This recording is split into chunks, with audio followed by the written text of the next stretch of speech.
Here's an important question that has ramifications for other areas of our thinking, and that has to do with morality and science. The question simply is, can we discover morality through science? Now, I think there's a lot of people that would like me to say yes on that because they think of the primacy of science, that is, we get our basic information or our most reliable information through science, and therefore, if morality is important to them, they want to be able to substantiate that by science as well.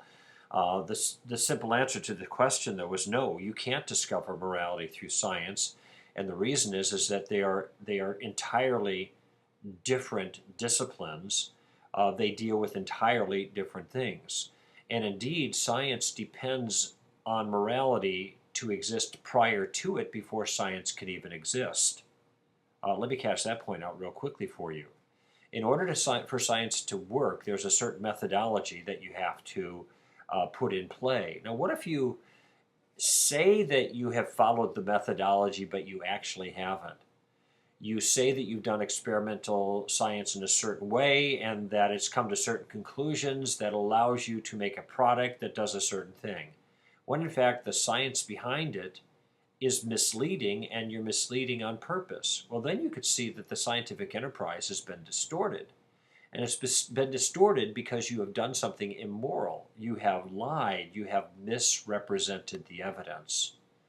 So not only is it that science can't discover morality, but science depends on morality before it can even begin to operate effectively.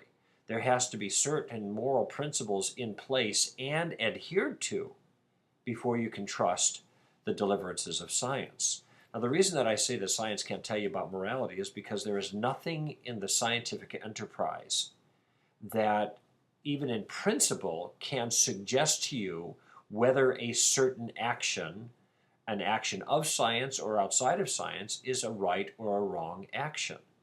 So science might tell you, for example, what the effects of hypothermia are on an individual.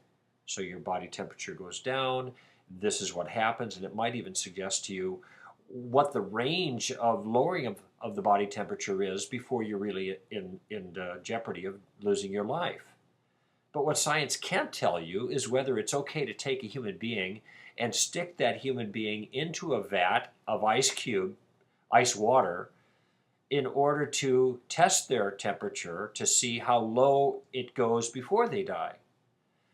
Whether that's right or wrong is based on something different than the scientific evidence itself. And I would think that for most of you, as you reflect on that, you see this is entirely clear. Science depends on morality for its function. It doesn't tell you anything about morality.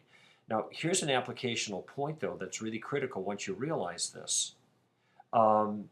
If you have a morally charged question that touches on some scientific enterprise, let's say abortion, in which medicine is involved in some sense, or embryonic stem cell research, in which chemistry is involved in some sense, scientists are free to weigh in on the details of the scientific modalities themselves, whether we have good reason to believe that embryonic stem cell research will produce certain therapies that will help us out, or whether one type of abortion is more effective at extracting the child than another type of abortion. But they can never tell you whether those things in themselves are good or bad.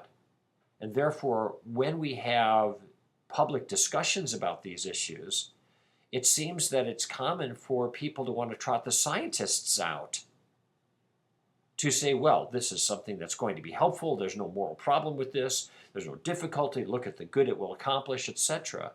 And we take the moral dismissals of scientists as adequate reason not to be concerned morally about the particular thing in question, embryonic stem cell research or abortion, in the examples I gave.